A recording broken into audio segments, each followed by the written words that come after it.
Unámonos al corazón de Cristo en oración. Padre nuestro que estás en el cielo, santificado sea tu nombre. Venga a nosotros tu reino. Hágase tu voluntad en la tierra como en el cielo. Danos hoy nuestro pan de cada día. Perdona nuestras ofensas, como también nosotros perdonamos a los que nos ofenden. No nos dejes caer en la tentación y líbranos del mal. En nombre del Padre, del Hijo, del Espíritu Santo. Amén. Tomen asiento, amigos queridos. Vamos a compartir esta enseñanza sobre la acción que llamamos extraordinaria del enemigo. ¿Por qué queremos hablar de este tema que a veces puede ser un poco incómodo, inquietante para algunas personas? Porque es necesario desenmascarar al enemigo, es necesario tener en cuenta qué es lo que pretende y sobre todo cómo en el nombre de Cristo y con la unción del Espíritu Santo podemos defendernos. Entonces nuestra enseñanza, que va a ser un poco más breve que la anterior, va a constar de varias partes. Lo primero, vamos a comentar el famoso tema de las puertas. Cuidado con abrirle puertas al enemigo. Es verdad, y esto debe quedar claro, que Dios es siempre el Señor. Y que cualquier acción del enemigo, no importa la que sea, no escapa al plan de Dios, no escapa a la soberanía de Dios, no escapa al poder de Dios. Dicho de otra manera, nada puede hacer el enemigo que quede por fuera del plan de Dios. Y esto quiere decir que aún las acciones más terribles, más escandalosas, los peores sacrilegios, las más horribles blasfemias, no escapan al plan de Dios, sino que algo bueno, y este es el principio general que gobierna toda esta enseñanza, algo bueno quiere Dios con todo lo que sucede, incluyendo las cosas más espantosas, las cosas más extrañas que pueda pretender el demonio. También en esas cosas que llamamos extraordinarias, también ahí está el plan de Dios. Y es norma general que nosotros tenemos que evitar estos tres riesgos: la ignorancia, la confusión y el pánico. Hay que evitar esos tres peligros. Ignorancia es lo que estamos tratando de superar cuando hacemos estas enseñanzas. Cuando se reúnen cientos, miles de personas para aprender sobre estos temas, estamos venciendo la ignorancia. Es necesario conocer estas estrategias del enemigo, pero no para caer en miedo, no para caer en pánico, sino para estar advertidos y para saber cómo podemos defendernos. Hay varios santos que han tenido que enfrentarse muy de frente, muy de lleno con el enemigo.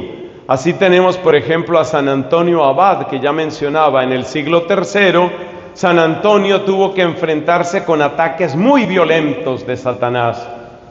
Encontramos también a otro santo impresionante, bueno, todos son impresionantes, antes de él, San Benito de Nurcia. Por eso, la merecida popularidad que tiene la medalla de San Benito. Esa medalla de San Benito está haciendo memoria de los combates espirituales, pero sobre todo de las victorias de San Benito Abad, San Benito de Nurcia, las victorias de San Benito contra el demonio. Otro santo que podemos recordar, gran exorcista, gran conocedor de este tema, precisamente para advertirnos y ayudarnos, San Ignacio de Loyola, el fundador de la Compañía de Jesús, los jesuitas. San Ignacio de Loyola, gran conocedor de estos temas, que tuvo que pasar indudablemente por un proceso largo de discernimiento. Ustedes saben que San Ignacio y muchos de los jesuitas eminentes han tenido una luz muy grande de discernimiento. El don del discernimiento brilla, especialmente en la compañía de Jesús. O bueno, así debe ser. Quizás haya algunos jesuitas que no, pero así pasa en todas partes. En principio, es un don de la compañía de Jesús, un gran discernimiento. Entonces, atentos a estos santos, porque son grandes defensores y aliados nuestros en la lucha contra las manifestaciones extraordinarias de Satanás. San Antonio Abad, San Benito de Nurcia, San Ignacio de Loyola. Seguimos. A finales del siglo XVIII y comienzos del siglo XIX tenemos a un santo sacerdote que fue párroco toda su vida, el santo cura de Ars, San Juan María Vianney. También él tuvo que enfrentar unos ataques pavorosos de Satanás que pretendía precisamente llevarlo a confusión y llevarlo al pánico. Y recuerde que tenemos que evitar esos peligros: ignorancia, confusión y pánico. Entonces San Juan María Vianney conoció esos ataques. Hay una anécdota muy bonita de la vida de San Juan María Vianney, porque había rumores de que el diablo lo atacaba muchísimo, y algunos creían y otros no creían. Un sacerdote conocido de él tenía que pasar por esa población y quiso hospedarse en la casa de San Juan María Vianney. Después de pasar una noche en esa casa, dijo: yo no me vuelvo a quedar ahí, porque sucedían cosas realmente inexplicables. Esas cosas inexplicables que incluyen mover muebles pesados o que incluyen ruidos inexplicables y escalofriantes, ese tipo de cosas son las armas extremas, podríamos decir, son los gemidos desesperados del diablo cuando no logra perturbar a las personas por medios ordinarios. Y esto es muy importante saberlo, que las apariciones, las manifestaciones extraordinarias del demonio tienen en el fondo un rasgo de debilidad. Es decir, el demonio llega a esas manifestaciones extraordinarias por dos motivos. Primero, porque se siente tan derrotado que es, como decimos popularmente, como la patada del ahogado. Es decir, se siente derrotado y trata de hacer una demostración de poder. Ese es un caso de lo extraordinario, las manifestaciones extraordinarias. El otro caso es cuando se siente demasiado seguro, como se cuenta de un endemoniado que estaba en la región de Gerasa. Eso se cuenta en los evangelios. Había un endemoniado que estaba tan poseído del diablo que el diablo ya reclamaba ese terreno como suyo. Entonces las manifestaciones extraordinarias se dan o cuando el demonio se ve completamente perdido y entonces trata de causar desesperación, pánico, confusión, o cuando se siente tan seguro que cree que puede adueñarse de un lugar o puede adueñarse completamente de una persona. Bueno, entonces, santos, volvamos a los santos. Yo quiero que ustedes se vuelvan muy amigos de estos santos. Hay muchísimos. Antes mencioné también a San Martín de Tours, que es prácticamente contemporáneo, casi contemporáneo de San Antonio Abad. Entonces, San Antonio Abad, San Benito de Nurcia, San Ignacio de Loyola, San Juan María Vianney, y no se nos olvide el Padre Pío de Pietrelcina, que a mediados del siglo XX también tuvo enfrentamientos muy duros con el diablo. También entre las mujeres hay algunas que han tenido victorias impresionantes. No se nos olvide María Santísima, por favor. A ver, ¿quién le da un aplauso a la Virgen? Un aplauso fuerte para María. Un aplauso fuerte para la Madre de Jesús. Ella es gran aliada, nuestra gran aliada en toda lucha contra las tinieblas. Pero además hay otras santas que hay que mencionar. En particular, hay que recordar a dos santas dominicas, una de ellas, Santa Inés de Montepulciano. Era tan humilde y era tan orante esta mujer que la gente decía que ella era exorcista. Por supuesto que el exorcismo es propio del sacramento del orden y ella obviamente no había recibido ningún sacramento del orden.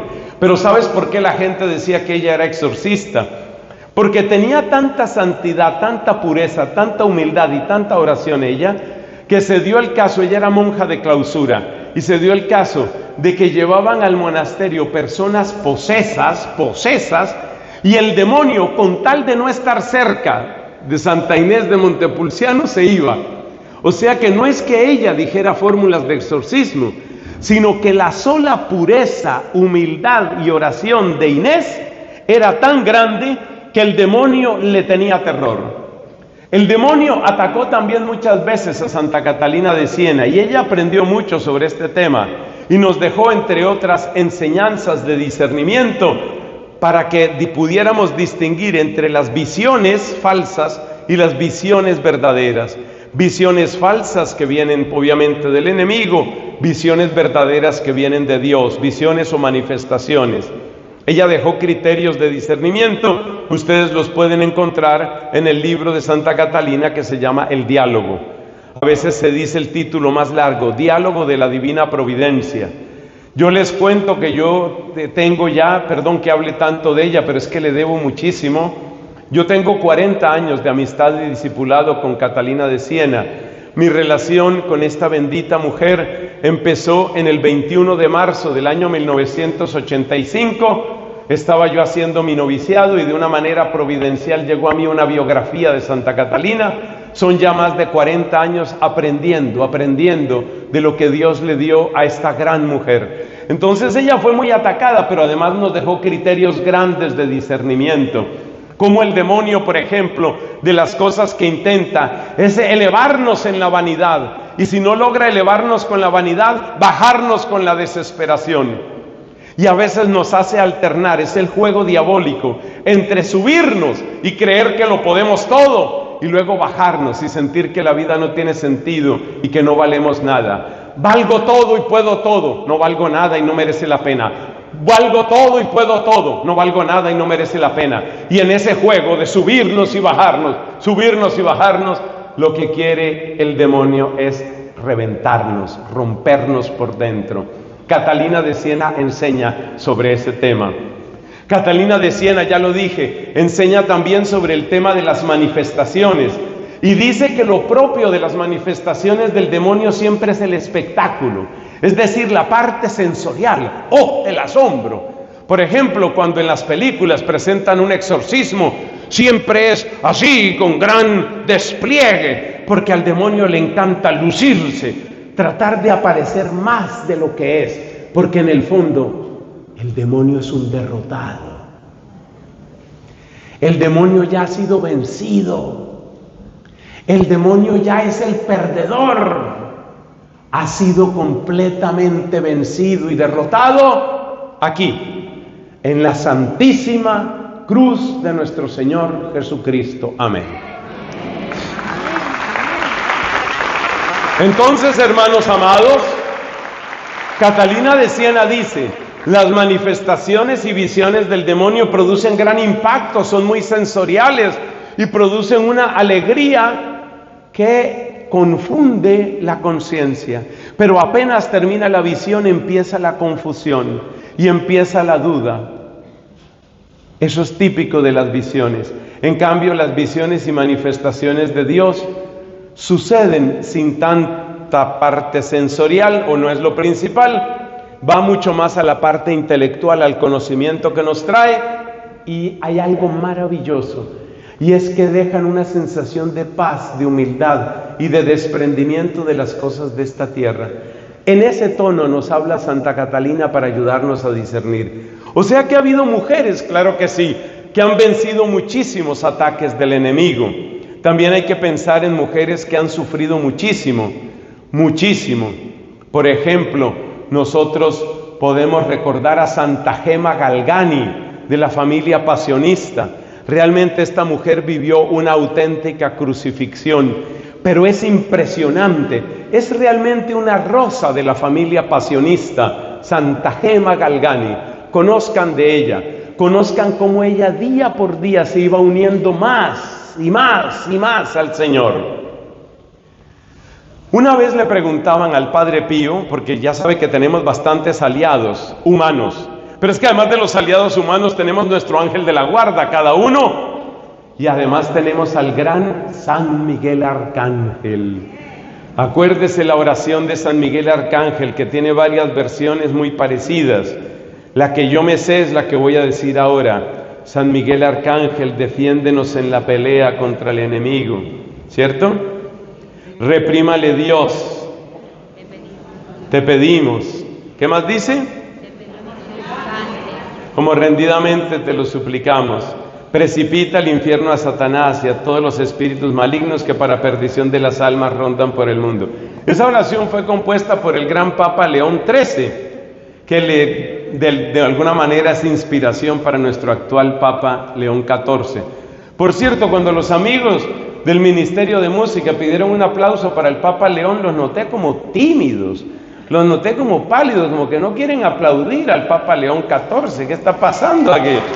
¿Qué está pasando aquí con el Papa? Al Papa lo amamos, al Papa lo amamos y oramos por él.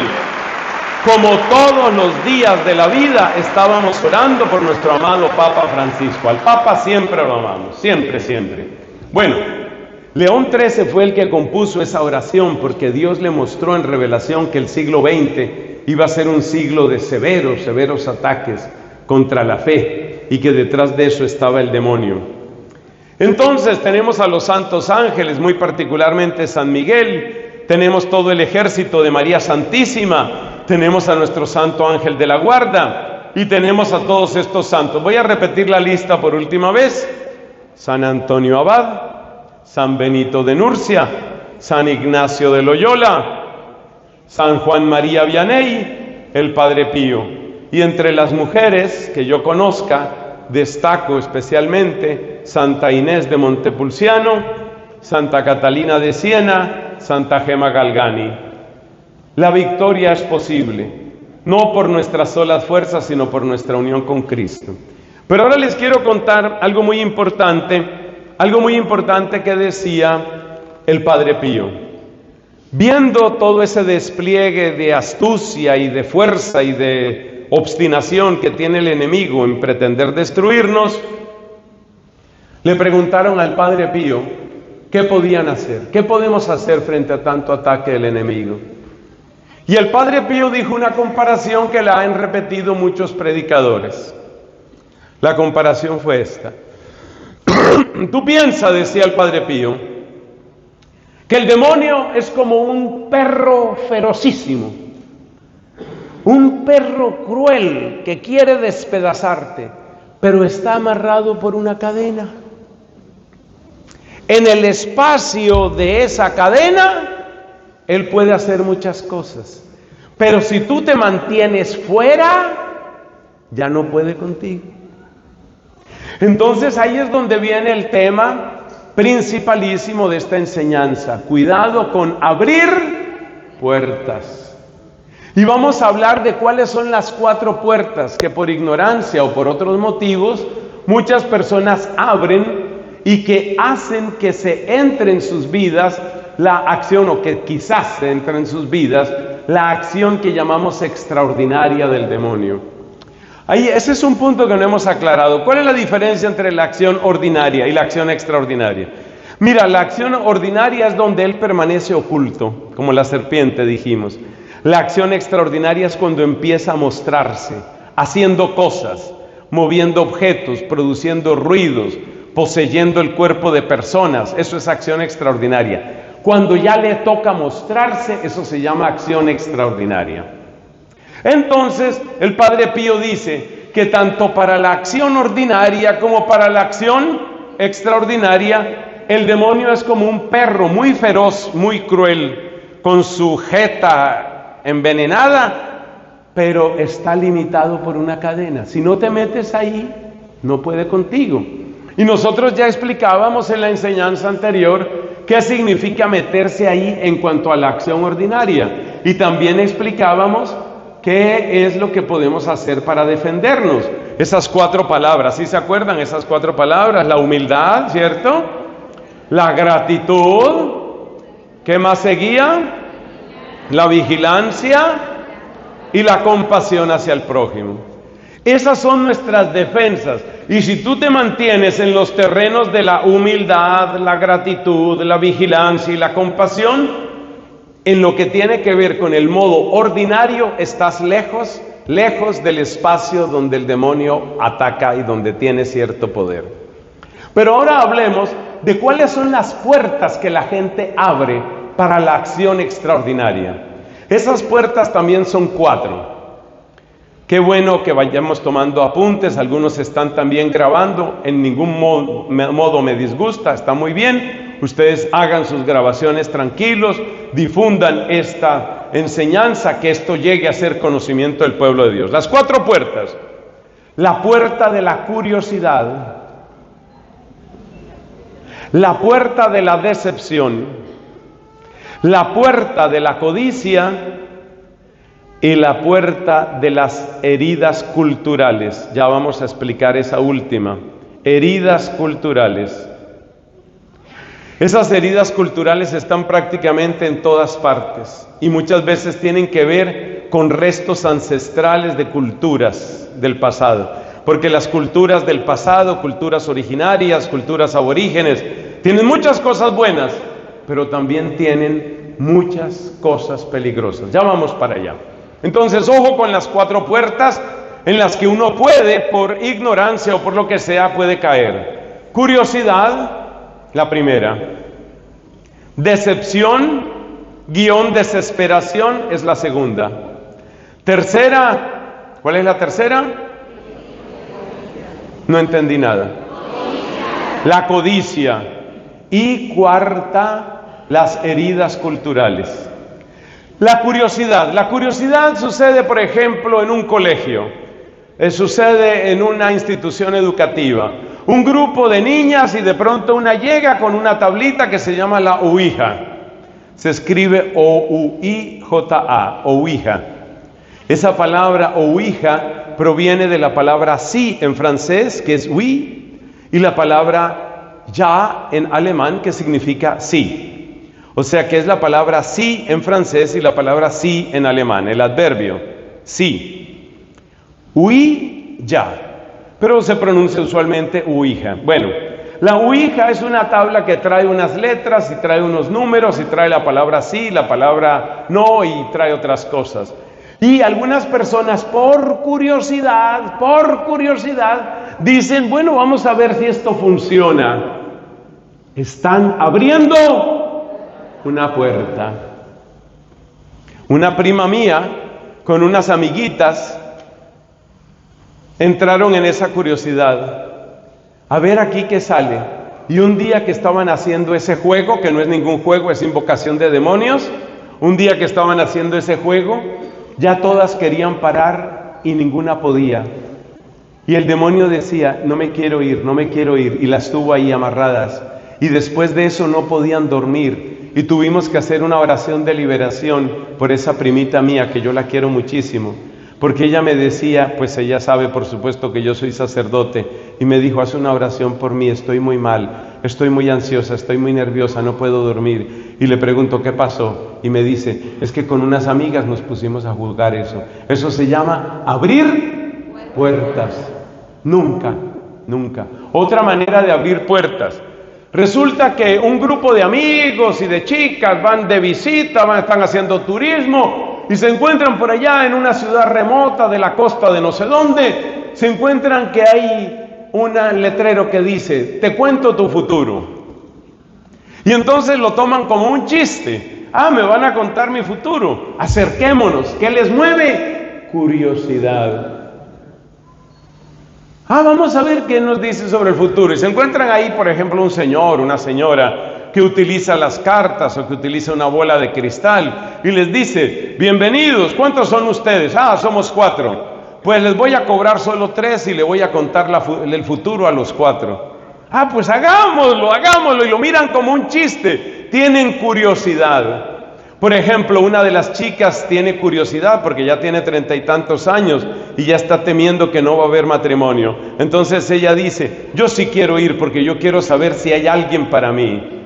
Y el otro está pensando, si me conviene responder positivamente a un trabajo que me salió en Bélgica o me debo quedar más bien en Argentina con la empresa que ya empecé. Entonces voy a ver dónde está mi futuro. Y la curiosidad, oh Dios mío, la curiosidad, qué cosa tan terrible.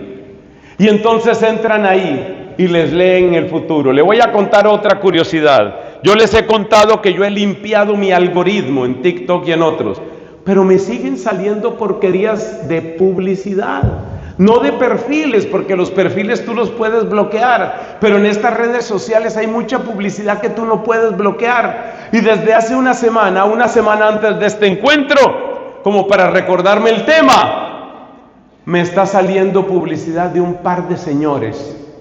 Son dos señores que hablan todo el tiempo sobre horóscopos y sobre cómo en tu mano está toda tu historia, la historia de tu vida. Por supuesto, cumpliendo lo que les he dicho, yo nunca veo completa ninguna de esas publicidades, pero he visto los segundos suficientes para ver de qué hablan. Que si tú te vas a casar una vez o dos veces o cuántas, que si tú vas a tener buena salud o no, que si te queda mucha vida o no. Eso se llama quiromancia. Quiromancia, la lectura de la hoja de té, la lectura de la colilla del cigarrillo, la lectura de las cartas, que el tarot, todo eso usualmente son puertas que la gente abre. ¿Por qué las abre? Curiosidad, curiosidad. Una pariente mía que quiero mucho ya falleció. Ustedes comprenderán que a la edad que yo tengo ya se me han muerto muchos parientes. Una pariente mía que quiero mucho, resulta que ella, jugando con unas compañeras, dijo así como decimos en Colombia, por molestar, por hacer un chiste, dijo: yo creo que yo puedo leerle el futuro a las personas y yo creo que yo puedo leer lo que están pensando.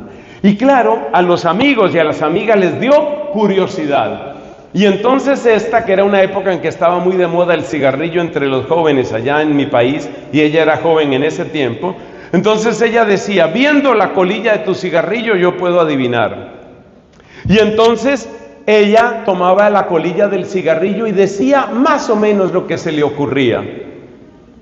Oye, y empieza a acertar esta mujer, pero en cosas que era imposible que ella supiera. Adivina qué estaba pasando ahí. ¿Qué sería?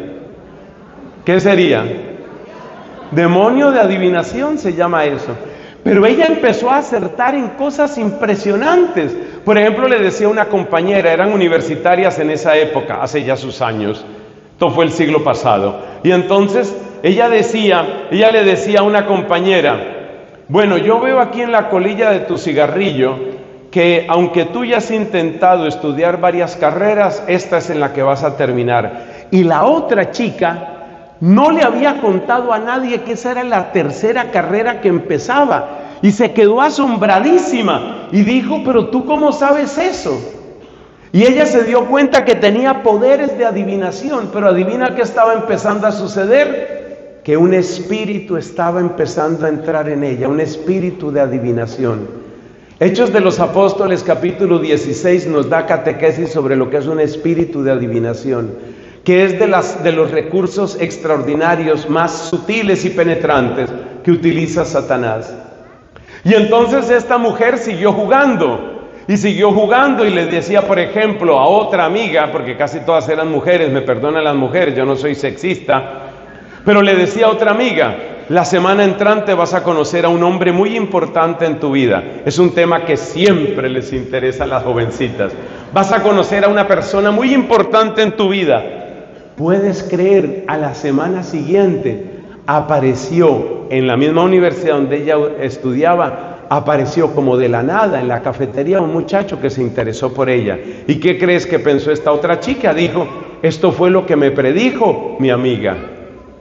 Curiosidad. Gracias a Dios, alabado sea Jesucristo. Esta mujer se salió de eso. ¿Y sabes por qué se salió? Porque, no me lo vas a creer, ella misma era súper entusiasta del Santo Rosario. Imagínate esas contradicciones. Es que la curiosidad se mete por cualquier rendija. Y ella, que viene de una familia, o venía, ya falleció dije, ella que venía de una familia más bien piadosa, con su abuelita muy de oración, su mamita muy de oración, ella del Santo Rosario, tal. Ella empezó a sentir: oye, esto está feo.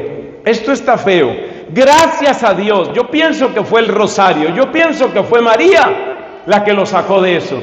Y entonces ella dijo: no, esto no está bien. Y entonces tuvo la humildad de decirle a ese círculo, porque ya tenía su círculo de seguidoras, sobre todo mujeres, ya tenía su círculo de seguidoras, tuvo la valentía de decirles: discúlpenme, yo no sé de dónde adivino o si es simplemente que se me ocurre, perdónenme, no voy a volver a hacer eso. Y desde ese día jamás volvió ni a leer un cigarrillo ni a tratar de adivinarle nada a nadie.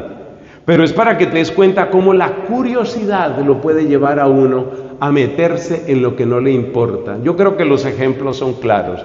Dijimos que estaba la curiosidad. La segunda es la palabra decepción, también familiar o cercana a la desesperación. Yo conocí un caso de un muchacho de otro país, es decir, no de mi país, sino de otro país, que estaba estudiando en Colombia, un chico de otro país, un muchacho más bien serio, más bien introvertido. Yo le daba clases a él, porque soy profesor en la Facultad de Teología de la Universidad Santo Tomás, allá en Bogotá, Colombia. Yo le daba clases a él, y este muchacho siempre me pareció distante, un poco hosco, pero ya me he acostumbrado a que muchas veces las personas no son ni hoscas ni hurañas, sino simplemente tímidas.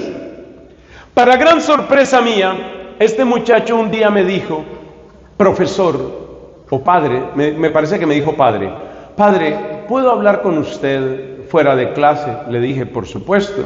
¿Sabes dónde queda mi convento? Pongámonos de acuerdo, definimos una cita para conversar. Llega este hombre allá, un hombre joven. Me dijo de qué país era. Prefiero en este momento no decir, no era de este país ni de mi país. Me dijo: quiero hablar con usted. Fue allá y me empezó a contar su historia. Una historia llena de tristeza. Abandonado por el papá, la mamá siempre lo vio como una carga. Después me he dado cuenta que esa escena se repite mucho. Papá ausente, papá desaparecido, mamá recargada de trabajo que termina mirando a los hijos como una carga. Eso le pasaba a esta mamá. Y este muchacho siempre sintió que estorbaba en la casa. Él siempre sintió que estorbaba en todas partes. Entonces decidió irse a una finca de un tío y se fue para allá pensando que iba a tener mejor suerte. Cuando el tío vio llegar a este muchacho, que en realidad era un adolescente en esa época, lo que vio llegar fue una fuente de trabajo, es decir, lo que vio llegar fue una especie de obrero al que no tenía que pagarle, sino solo darle comida y techo. Y empezó a aprovecharse de él en el sentido de explotarlo económicamente. Gracias a Dios no hubo otra clase de abuso, porque era un muchachito, pero sí lo puso a trabajar, perdóneme la expresión, como un burro de carga. Y él sintió que lo estaban explotando. Mientras él estaba trabajando en esa finca, él trataba de sacar adelante sus estudios de secundaria con mucho esfuerzo. No le iba bien en el colegio, tampoco tenía mucho tiempo para estudiar. Y entonces resulta que le empezó a gustar una compañerita, apenas normal, un muchacho adolescente, le gustaba una compañera. Y entonces él trató de acercarse a esta muchacha para que fueran algo, para que pudieran tener alguna relación, porque realmente le encantaba a la chica. Él trató de hablarle. La muchacha lo miró de arriba abajo, se dio cuenta de que este era prácticamente un campesino sin instrucción, que no tenía mucho futuro y que tenía pocas relaciones humanas. Resumiendo, la muchacha lo despreció. Otro desprecio más, otra decepción más, otra frustración más. Hasta ese momento, hasta esa frustración que él tuvo, él todavía trataba de mantener algo de fe católica, que no la había aprendido casi nada en la casa, porque la casa, o sea, su familia, una familia disfuncional, era una familia donde había muchos gritos, muchas agresiones y pocas oraciones. Esa era la casa de él. Pero él trataba de hacer alguna oración, él trataba de ir a misa. Cuando esta muchacha, que era como su esperanza de tener un poco de felicidad en la vida, cuando esta muchacha lo despreció tan terriblemente, Él entró en desesperación y entonces él empezó a echarle la culpa a Dios. Y él empezó a decir, ¿para qué me sirve creer en Dios? ¿Para qué me sirve orar? ¿Para qué me sirve buscar a Dios? Para nada. Voy a buscar al diablo por desesperación. Y él solo, sin que nadie le enseñara, o voy a corregirme, enseñado por el mismo diablo, hizo una especie de oración para entregarle su alma al diablo. Es el segundo caso que yo he conocido. Yo tengo 33 años de sacerdocio. He conocido 2 casos en mi vida, de una chica y de este muchacho. 2 casos de personas que oficialmente le han entregado su alma al diablo para buscar salir de problemas, o como en el caso de él, por desesperación. Entonces él le dijo al diablo, y que Dios nos selle con la sangre de Cristo a todos los que estamos aquí, porque voy a decir las palabras que él dijo: te entrego mi alma, Satanás, tú dame lo que yo necesito. Así se entregó al diablo. Y cuando él hizo esa entrega al diablo, resulta que las cosas empezaron a mejorarle.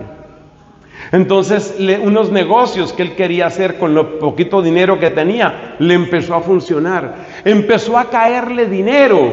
No solo eso, él anhelaba ser amado. Y él se encontró con que había una cantidad de muchachas que ahora lo buscaban. Antes él las buscaba y no lograba nada. Ahora las chicas le llegaban a él.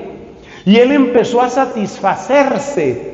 Obviamente, ya me entienden cómo, empezó a satisfacerse con esas mujeres. Y él empezó a sentir que lo mejor que había hecho en la vida era entregarse al diablo. Acción extraordinaria del diablo. Le iba muy bien en lo que hacía, buenos negocios. Incluso él, que siempre había sido un estudiante entre promedio y mediocre, empezó a tener resultados académicos sorprendentes. Como quien dice, se le arregló todo. Buen estudiante, buenas mujeres, buen dinero. Y así estuvo varios meses. Todo eso me contaba él en su testimonio. Estuvo varios meses.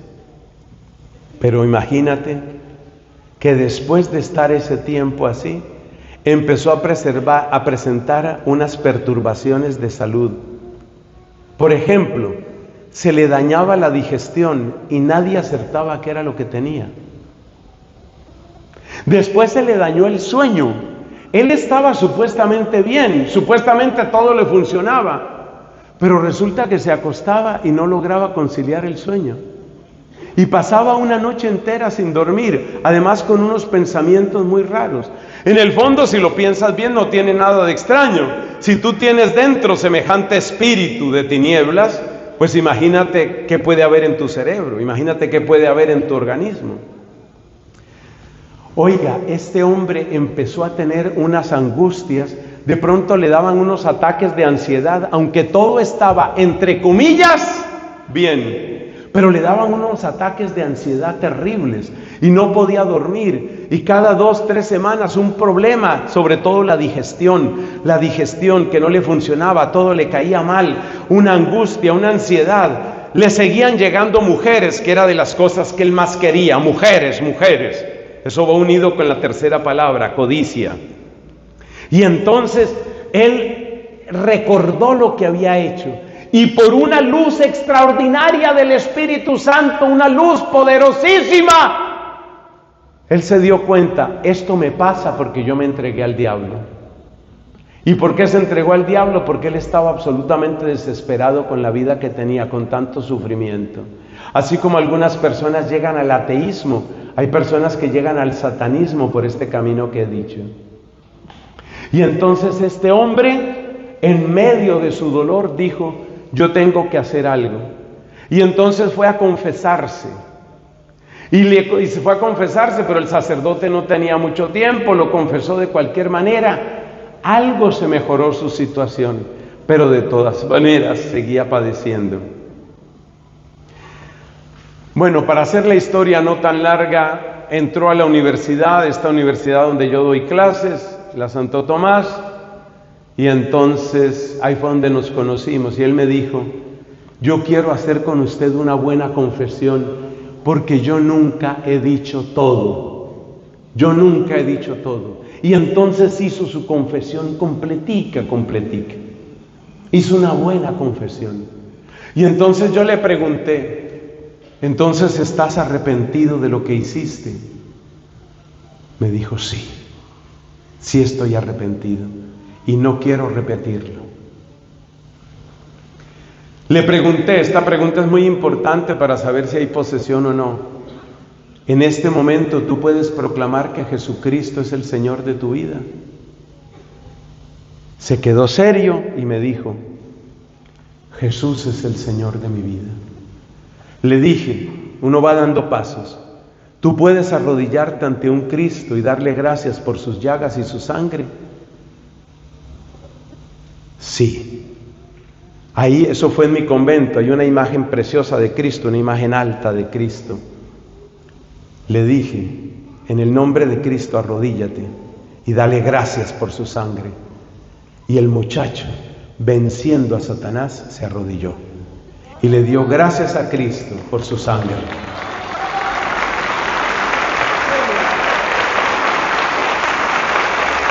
La historia acabó bien. La historia acabó bien.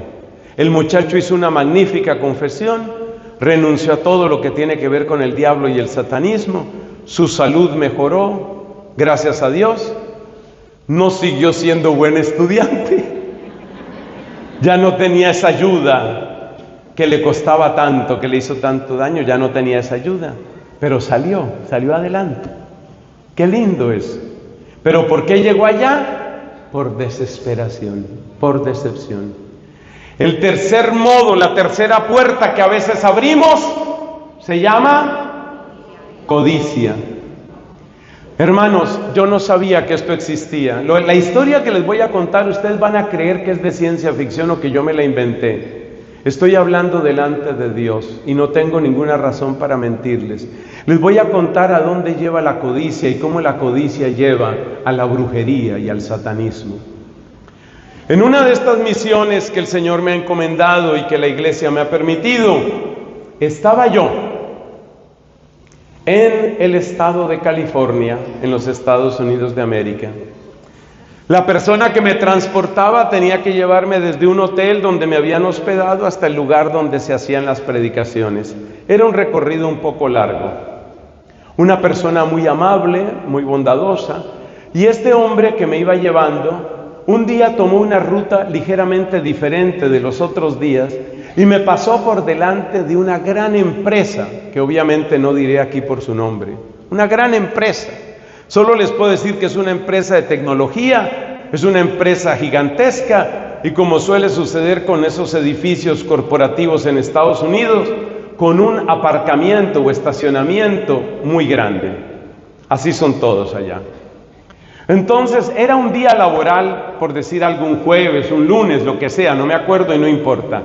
Era un día laboral y pasamos por ahí y yo, que soy niño curioso, dije, aquí queda tal empresa, y me dijo, sí, por eso te traje por este camino. Ah, muy bien. Pero inmediatamente noté y dije, pero no hay nadie.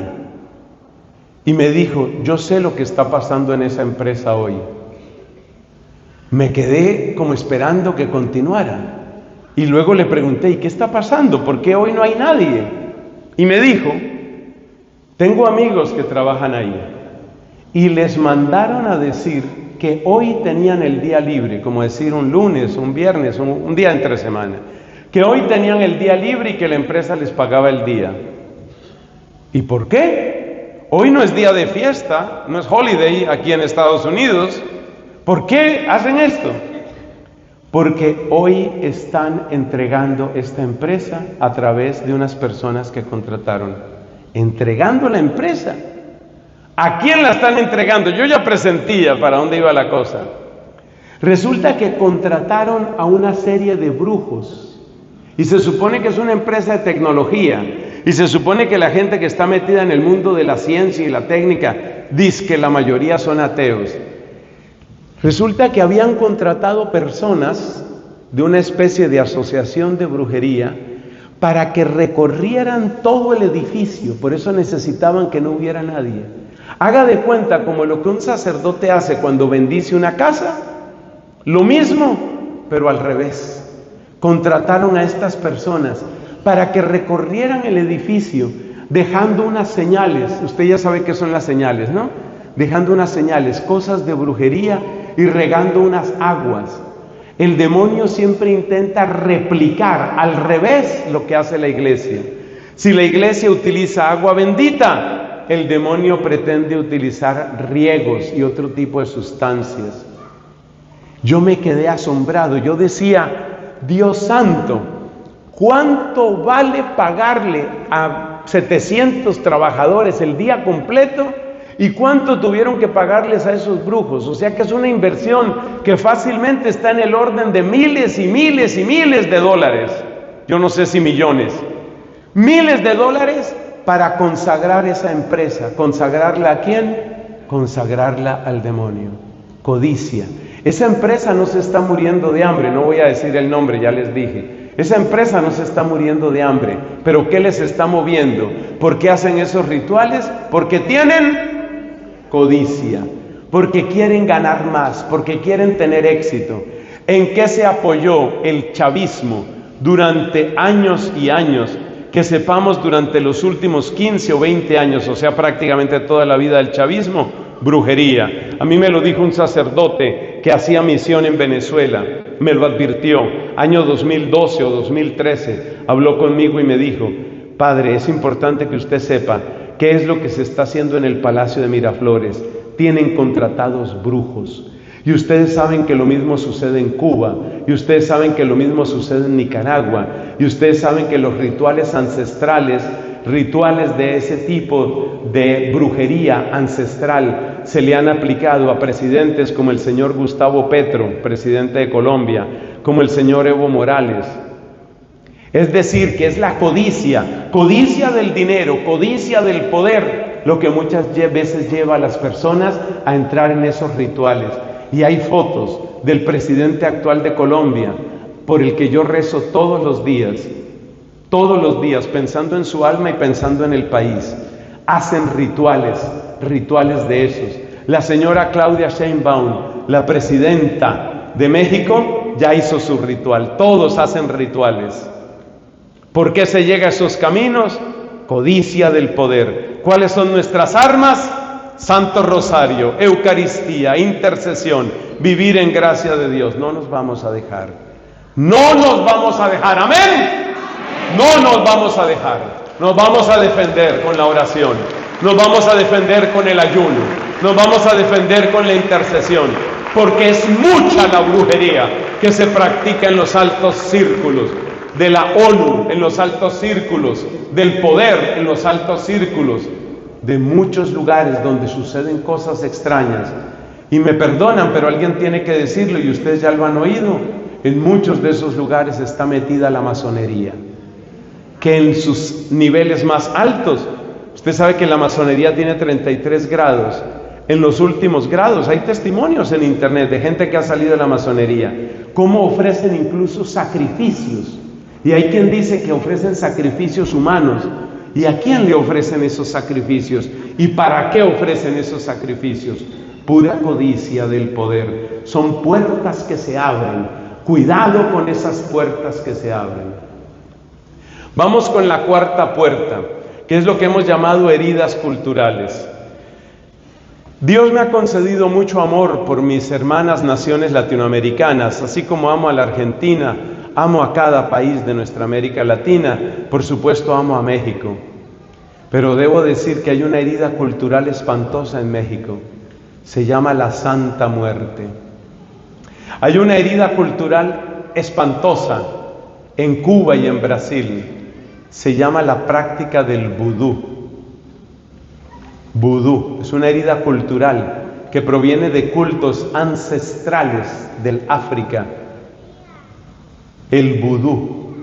Cuando ustedes oigan, por ejemplo, hablar de Santa Bárbara en esas canciones, Santa Bárbara no es Santa Bárbara la católica.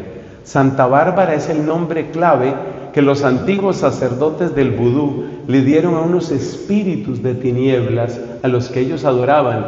Pero como no podían decir delante de los católicos que estaban invocando a esos demonios, entonces pusieron un nombre en clave y empezaron a llamar Santa Bárbara a esa persona. Hay una Santa Bárbara mártir, virgen y mártir en la Iglesia Católica, que se celebra el 4 de diciembre, pero ellos tomaron ese nombre como nombre encriptado para invocar, seguir invocando a sus demonios. El nombre que tiene ese demonio dentro de la espiritualidad de ellos es Changó. Usted ha oído una cosa que dice que viva Changó. Jamás repitan eso. Ese Changó es parte de una invocación de vudú, una invocación africana antiquísima. Es una herida cultural. Eso está muy presente en el Caribe, está muy presente en costas del Brasil. Es una herida cultural. Y la gente lo canta y la gente lo baila.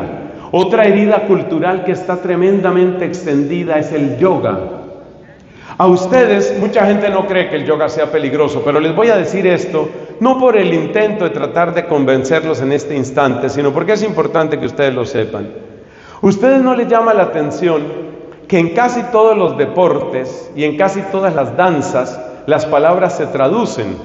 Así, por ejemplo, cuando yo era niño se oía mucho la expresión en inglés para el fútbol, offside, offside. Eso se escribe O-F-F, side, S-I-D-E, offside. Pero luego eso se tradujo y eso se llama fuera de lugar. Cuando yo era niño se oía mucho el referee, ahora siempre se dice el árbitro. De las pocas palabras del fútbol que no se ha traducido es goal. Goal significa meta en inglés y goal se sigue diciendo en español. Pero yo alcancé a escuchar allá en mi infancia, es que yo tengo mis años, yo sé que no se me notan, pero yo tengo mis años. Se oía del goalkeeper, ese es el portero o el arquero.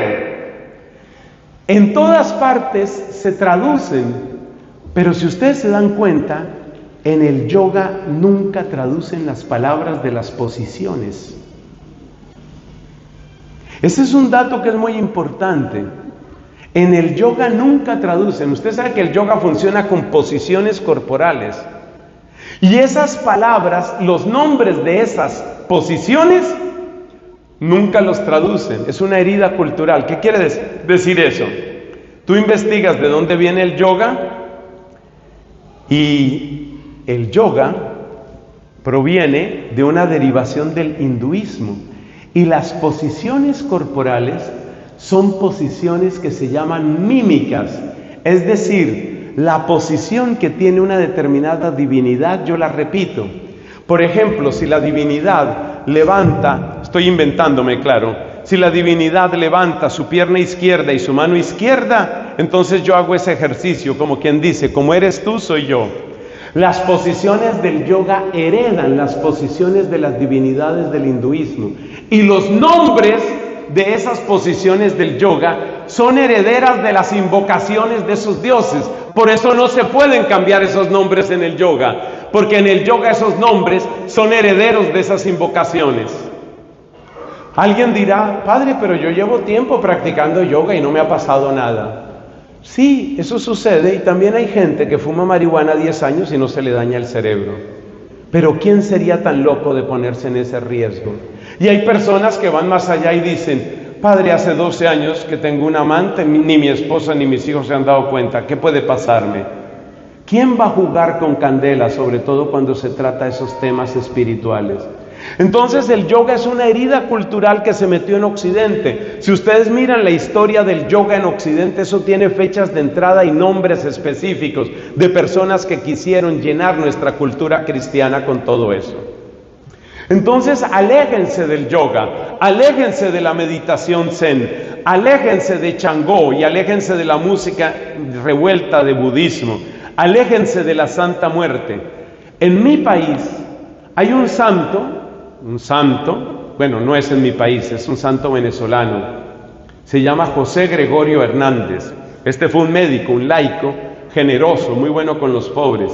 Pero resulta que los brujos adoptaron a San Gregorio Hernández, bueno, ya lo podemos llamar santo, San Gregorio Hernández, lo adoptaron, José Gregorio Hernández, lo adoptaron para hacer espiritismo, algo parecido a lo que han hecho con Santa Bárbara los budistas, los buduistas, los del vudú. Entonces resulta que ahora tenemos una confusión en Venezuela y en Colombia. ¿Y la confusión cuál es? Que sabemos que José Gregorio Hernández fue una persona santa, pero también sabemos que ese nombre lo tienen secuestrado los brujos y los espiritistas para hacer sus propios ritos. Y es impresionante en Venezuela y en Colombia la cantidad de personas que se han metido en esos caminos y han abierto esas puertas. Me cuentan que por estas tierras también hay un cierto personaje, cuyo nombre no diré porque no me consta, pero me cuentan que aquí hay un cierto personaje que no es canonizado y que la gente invoca y le hacen unas especies como de cabañitas y le tienen unos ritos. Aléjense de eso, en el nombre de Cristo, aléjense de eso, ese camino no es. Que es una costumbre, que es que aquí se acostumbra a eso. Sí, aquí se acostumbra a eso, y en la India se acostumbra el yoga, y en México se acostumbra la Santa Muerte, y en Venezuela se acostumbra a hacer espiritismo con José Gregorio Hernández. Pero nosotros no estamos para repetir costumbres que ofenden el nombre de Dios. ¿Me estoy explicando? Nosotros no estamos para repetir cosas que porque son culturales, que porque aquí siempre se ha hecho. Pues siempre se ha hecho y siempre se ha hecho mal, punto. Aquí no vamos a practicar eso. Y hay cosas que se ponen de moda. Hay gente que empieza a ponerse en las manillas, se ponen unas manillas con el ojo turco de la buena suerte. Hay gente que se cuelga una pata de conejo para la buena suerte, sin pensar que si le fue tan mal al conejo, ¿qué les irá a suceder a ellos? Hay gente que pone herraduras en las casas. Lejos de nosotros, hermanos, toda superstición. Jamás superstición en tu casa, jamás superstición sobre tu cuerpo. Cuarzos, manitos raras, ojitos de la buena suerte, herraduras y otras cosas inexplicables, jamás. Esa puerta no la voy a abrir. Y fíjate lo importante que es hablar de esto de las puertas, lo importante que es. Porque fíjate que tú puedes, yo no sé qué tan segura o insegura es esta población, estoy completamente seguro de que es más segura que Bogotá, de eso estoy totalmente seguro. Pero imaginémonos que tú estás en Bogotá, no en Resistencia, sino en Bogotá. Tú en Bogotá puedes dejar tu puerta sin llave. Y es posible que esa noche no te pase nada. Dejaste la puerta sin llave y no te pasó nada, pero dejaste la puerta abierta. ¿Quién va a ser tan tonto en una ciudad tan insegura como Bogotá de hacer eso? Pensando, no me pasó nada. No abras estas puertas. No abras estas puertas. Y si las abriste, ciérralas. Ciérralas en el nombre de Cristo. Repito las 4 puertas que fue nuestro tema de hoy, pero luego tenemos que continuar con cómo defendernos. Esa será la siguiente predicación, sino que no quiero excederme en el tiempo. Es que el tiempo pasa muy rápido, ustedes se dan cuenta que esto es impresionante. Pero no quiero excederme. Las 4 puertas con las que hay que cuidarse. La puerta de la curiosidad. Acuérdense lo que le pasó a mi primita, que la quiero con todo mi corazón. Dios la bendiga y la preserve siempre. Tiene un hogar muy bonito por el que ha luchado mucho. Dios la bendiga. Cuidado con la curiosidad. Segundo, cuidado con la desesperación. Luego hablaremos de los remedios. No se vayan a perder las predicaciones de la tarde. No se las vayan a perder. La puerta de la desesperación. Acuérdese ese muchacho, pobrecito. Pero me pareció tan humilde cuando ya se arrodilló delante de la cruz y le dijo a Cristo, gracias por tu sangre. Estoy seguro que cuando él dijo esas palabras, se liberó. Esas palabras desatan. Gracias por tu sangre, Jesús. Tercera puerta, la codicia. Quiero ganar más. Quiero mantenerme en el poder. Pase lo que pase en el poder, quiero mantenerme. Brujería. Y cuidado con las heridas culturales. Que aquí se acostumbra. El padre no entiende porque el padre viene de otra parte. El padre entiende porque el padre conoce varias partes. Porque el padre sabe lo que hemos sufrido. Si yo me pusiera a contarles historias de la astucia de Satanás para mantener las heridas culturales. Una amiga que quiero muchísimo, con toda la familia, estuvo metida en el espiritismo y todo empezó por José Gregorio Hernández. Bueno, por él no, porque él fue un hombre santo, sino por el secuestro que han hecho de la memoria de él los espiritistas en Venezuela y en Colombia. No caigan en eso. Pongámonos de pie para una pequeña oración. Vamos a hacer una oración, vamos a pedirle a Dios que nuestro corazón sea libre, sea sano, sea limpio, porque dice la carta a los Efesios, hemos llamado para ser santos e inmaculados en su presencia por el amor. Esta vez vamos a hacer dos cosas muy breves. En primer lugar, ustedes y yo vamos a decir el credo. Concretamente vamos a decir el símbolo de los apóstoles, que es uno de los elementos más fuertes que tenemos para limpiar nuestro corazón. Creo en Dios Padre Todopoderoso, Creador del cielo y de la tierra. Creo en Jesucristo, su único Hijo, nuestro Señor, que fue concebido por obra y gracia del Espíritu Santo. Nació de Santa María Virgen, padeció bajo el poder de Poncio Pilato, fue crucificado, muerto y sepultado. Descendió a los infiernos, al tercer día resucitó de entre los muertos, subió a los cielos y está sentado a la derecha de Dios Padre Todopoderoso. Desde allí ha de venir a juzgar a vivos y muertos. Creo en el Espíritu Santo, la Santa Iglesia Católica, la comunión de los santos, el perdón de los pecados, la resurrección de la carne y la vida eterna. Amén. Ahora, por favor, si ustedes tienen con ustedes mismos alguna cruz, algunos tendrán colgadita en su cuello o en sus bolsos, donde sea, tomen esa cruz en su mano. Yo voy a tomar aquí esta bendita cruz. Te amo, Jesucristo. Tomamos esta cruz bendita en las manos y ustedes, por favor, van a repetir después de mí una sencilla oración que es muy bella y que no es otra cosa sino la proclamación de la sangre de Cristo, que nos lava, que nos purifica. Por favor, repiten después de mí, voluntariamente, por supuesto. Señor Jesucristo, gracias por tu amor, gracias por tu obediencia al Padre, gracias por tu caridad desbordante, gracias por tu santísima cruz, gracias por tu preciosísima sangre, gracias por tu muerte redentora, gracias por tu gloriosa resurrección. Señor Jesucristo, tuyos somos y tuyos queremos ser. Ahora vamos a repetir para terminar eso mismo. Señor Jesucristo, tuyos somos, tuyos queremos ser. Última vez. Señor Jesucristo, tuyos somos, tuyos queremos ser. Amén. ¡Viva Cristo Rey! Más fuerte. ¡Viva Cristo Rey! Ahora sí que se levante un poquito el techo con el grito. ¡Viva Cristo Rey! El aplauso para Jesús.